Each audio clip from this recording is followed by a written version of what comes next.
નમસ્કાર મિત્રો સ્વાગત છે તમારું અમારી યુટ્યુબ ચેનલમાં। આજની વિડીયોમાં વાત થશે આજે તારીખ 22 સપ્ટેમ્બરથી લઈને 5 ઓક્ટોબર સુધી ગુજરાતમાં કેવું રહેશે હવામાન।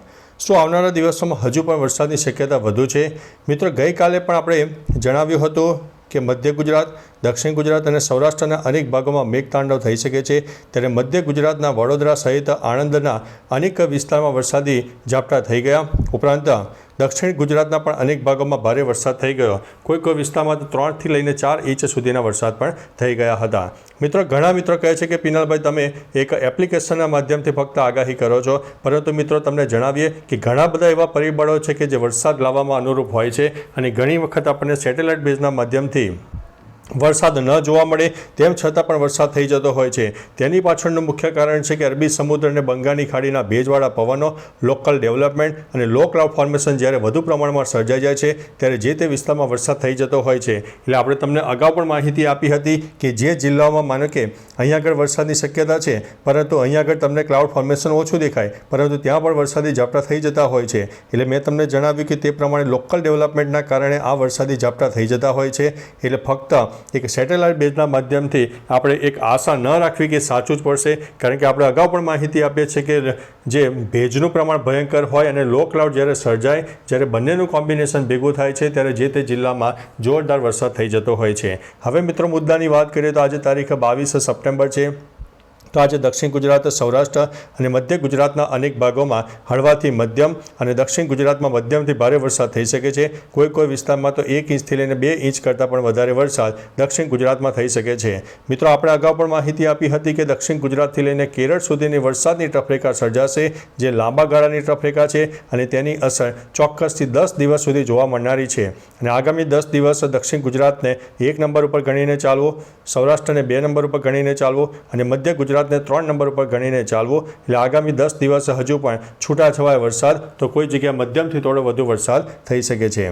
ત્યારબાદ મિત્રો આગામી તારીખ 23 સપ્ટેમ્બરની વાત કરીએ તો 23 સપ્ટેમ્બરે પણ દક્ષિણ ગુજરાત સહિત ગુજરાતના મધ્ય ગુજરાતના મોટાભાગના વિસ્તારો, ખાસ કરીને પૂર્વ ગુજરાતના અનેક ભાગોમાં વરસાદની શક્યતા રહે છે। સુરત, તાપી, ડાંગ, નવસારી, વલસાડ સહિત અનેક વિસ્તારો, ઉપરાંત ભરૂચ, વડોદરા, છોટાઉદેપુર, પંચમહાલ અને દાહોદના પણ અનેક જિલ્લામાં વરસાદની શક્યતા રહે છે, જેમાં આણંદ જિલ્લાનો પણ સમાવેશ થાય છે।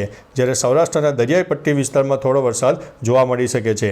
મિત્રો આ કેવલ ફક્ત એક લોકલ ડેવલપમેન્ટ નહીં, પરંતુ વરસાદની સિસ્ટમ સક્રિય થઈ છે, જેના કારણે સૌરાષ્ટ્ર સહિત દક્ષિણ ગુજરાત અને મધ્ય ગુજરાતના અનેક જિલ્લાઓ હજુ પણ આગામી દિવસોમાં પ્રભાવિત થઈ શકે છે। ત્યારબાદ મિત્રો તારીખ 24 સપ્ટેમ્બરની વાત કરીએ તો 24 સપ્ટેમ્બરે વરસાદનું પ્રમાણ થોડું ઘટશે, પરંતુ આપણે અગાઉ માહિતી આપી હતી કે 27 સપ્ટેમ્બર બાદ ફરીથી એક બંગાળની ખાડીની જે વરસાદની સિસ્ટમ છે આગળ વધશે, જે મધ્ય ભારત, દક્ષિણ ભારત, પૂર્વ ભારત અને પશ્ચિમ ભારતના અનેક ભાગોને પ્રભાવિત કરશે। એટલે 24 તારીખે વરસાદનું પ્રમાણ ઘણું ઓછું થાય, પરંતુ છૂટો છવાયો વરસાદ તો આપણને જોવા મળી શકે છે। ત્યારબાદ મિત્રો તારીખ 25 સપ્ટેમ્બરની વાત કરીએ તો 25 સપ્ટેમ્બરે દક્ષિણ ગુજરાત સહિત સૌરાષ્ટ્રના અનેક ભાગો હોય, કચ્છના પણ અનેક ભાગોમાં એક ક્લાઉડ ફોર્મેશન જોવા મળે, પરંતુ વરસાદની શક્યતા સામાન્ય ઓછી છે। દક્ષિણ ગુજરાતમાં મિત્રો આવનારા 10 દિવસ ખતરો છે, કારણ કે અહીં જે વરસાદની ટ્રફ રેખા સર્જાય છે તેના લીધે થઈને દક્ષિણ ગુજરાતમાં વધારે એલર્ટની પરિસ્થિતિ જોવા મળનારી છે।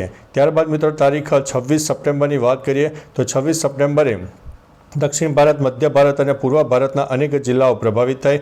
ગુજરાતમાં સામાન્ય વરસાદનું પ્રમાણ રહી શકે છે, અથવા તો છૂટોછવાયો વરસાદ થાય। કોઈ વિસ્તારમાં વરાપનો રાઉન્ડ પણ જોવા મળી શકે છે। 27 તારીખથી જે બંગાળની સિસ્ટમ છે, બંગાળની સિસ્ટમ આગળ વધશે, જેના ભાગરૂપે થઈને દક્ષિણ ભારત, મધ્ય ભારત, પૂર્વ ભારત અને પશ્ચિમ ભારતના અનેક જિલ્લાઓ પ્રભાવિત થશે। અને શરૂઆત મિત્રો દક્ષિણ ગુજરાતથી થવાની છે અને તેની અસરના લીધે થઈને પૂર્વ ગુજરાતના પણ અનેક જિલ્લાઓ પ્રભાવિત થઈ શકે છે। ઉપરાંત મિત્રો સૌરાષ્ટ્રના દરિયાઈ પટ્ટી વિસ્તારો, જેમાં દેવભૂમિ, દ્વારકા, પોરબંદર, જૂનાગઢ, ગીર સોમનાથ, અમરેલી અને ભાવનગરના અનેક જિલ્લાઓમાં વરસાદની શક્યતા 27 તારીખથી વધુ થાય તેવી શક્યતા છે। મિત્રો મહત્વનું છે કે આજથી જ્યારે નવરાત્રિનું પર્વ શરૂ થઈ રહ્યું છે ત્યારે વરસાદ એક વિઘ્નરૂપ બને તેવી શક્યતા સંપૂર્ણપણે દેખાઈ રહી છે। ત્યારબાદ મિત્રો તારીખ 28 સપ્ટેમ્બરની વાત કરીએ તો 28 સપ્ટેમ્બરે જે દક્ષિણ ભારતની સિસ્ટમ છે વધારે મજબૂત થાય, તે અરબી સમુદ્ર, મહારાષ્ટ્ર સહિત દક્ષિણ ભારતના અનેક જિલ્લાઓને પ્રભાવિત કરશે અને તેના લીધે થઈને સૌરાષ્ટ્ર સહિત દક્ષિણ ગુજરાતના અનેક જિલ્લાઓ પ્રભાવિત થાય અને તેની થોડી ઘણી અસર મધ્ય ગુજરાતને પણ જોવા મળનારી છે. મહત્વનું છે કે સૌરાષ્ટ્રનો દક્ષિણી પટ્ટો હોય, પૂર્વ તરફનો વિસ્તાર હોય અને દક્ષિણ ગુજરાત સમગ્ર વરસાદને ગણીને ચાલવું, જે 28 તારીખે વરસાદની શક્યતા વધુ દેખાઈ રહી છે. ત્યારબાદ મિત્રો તારીખ 29 સપ્ટેમ્બરની વાત કરીએ તો 29 સપ્ટેમ્બરે પણ સમગ્ર સૌરાષ્ટ્ર, દક્ષિણ ગુજરાત, મધ્ય ગુજરાતના અનેક ભાગોમાં વરસાદની શક્યતા વધુ છે. કોઈ વિસ્તારમાં તો 1 થી લઈને 1.5 ઇંચ સુધીના પણ વરસાદ થઈ શકે છે.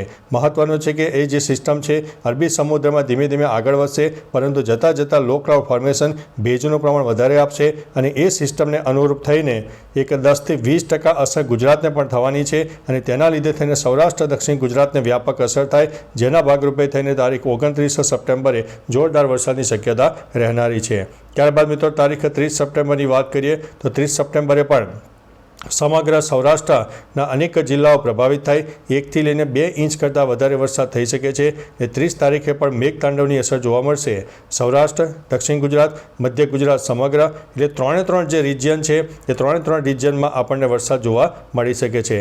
જ્યારે કચ્છમાં દક્ષિણ અને પૂર્વ તરફના વિસ્તારો હોય, ઉત્તર ગુજરાતના પણ દક્ષિણ અને પૂર્વ તરફના વિસ્તારમાં 30 તારીખે વરસાદનું પ્રમાણ જોવા મળી શકે છે. ત્યારબાદ મિત્રો તારીખ 1 ઓક્ટોબરની વાત કરીએ તો 1 ઓક્ટોબરે પણ સમગ્ર સૌરાષ્ટ્ર, કચ્છ સમગ્ર, દક્ષિણ ગુજરાત, ઉત્તર ગુજરાતના અનેક ભાગો, મધ્ય ગુજરાતમાં સામાન્ય વરસાદ ઘટી શકે છે, પરંતુ એક સાર્વત્રિક વરસાદનો માહોલ સર્જાશે, જે ગુજરાતના 50% વિસ્તારમાં છૂટોછવાયો વરસાદ તો કોઈ જગ્યાએ મધ્યમથી વધુ વરસાદ આપી શકે છે. ત્યારબાદ મિત્રો તારીખ 2 ઓક્ટોબર દશેરાનો દિવસ અને ગાંધી જયંતિ છે, ત્યારે તે દિવસે પણ સમગ્ર ગુજરાતમાં એક સાર્વત્રિક વરસાદનો માહોલ સર્જાય. કોઈ વિસ્તારમાં તો 1 થી લઈને 2 થી 3 ઇંચ સુધીના વરસાદ પણ થઈ શકે છે.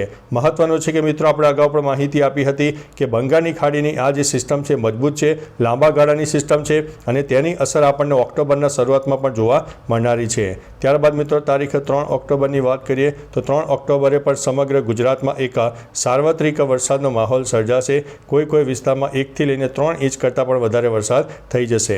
ત્યારબાદ મિત્રો તારીખ 4 ઓક્ટોબરની વાત કરીએ તો 4 ઓક્ટોબરે રાજસ્થાન સહિત ઉત્તર ગુજરાત, મધ્ય ગુજરાત, દક્ષિણ ગુજરાત, સૌરાષ્ટ્રનો ઉત્તર અને પૂર્વ તરફનો વિસ્તાર, કચ્છનો દક્ષિણ અને પૂર્વ તરફનો વિસ્તાર, ઉત્તર તરફનો વિસ્તાર, અનેક વિસ્તારમાં છૂટોછવાયો વરસાદ તો ઉત્તર ગુજરાતમાં મધ્યમથી થોડો વધુ વરસાદ પણ થઈ શકે છે. ત્યારબાદ મિત્રો તારીખ 5 ઓક્ટોબરની વાત કરીએ તો 5 ઓક્ટોબરે પણ એક વરસાદની સિસ્ટમ છે સામાન્ય વિદાય લઈ શકે છે, પરંતુ દક્ષિણ ગુજરાતમાં છૂટોછવાયો વરસાદ જોવા મળે. ત્યારબાદ તારીખ 6 ઓક્ટોબરની વાત કરીએ તો 6 ઓક્ટોબરે આ જે ક્લાઉડ ફોર્મેશન હશે તે અપર ક્લાઉડ ફોર્મેશન હશે, એટલે વરસાદી વાદળો નહીં હોય, એટલે સામાન્ય વરસાદ થાય, પરંતુ જે સાર્વત્રિક વરસાદનો માહોલ સર્જાય તેવો માહોલ આપણને જોવા નથી મળવાનો. બાકી મિત્રો તમારા વિસ્તારમાં વરસાદનું પ્રમાણ કેવું છે?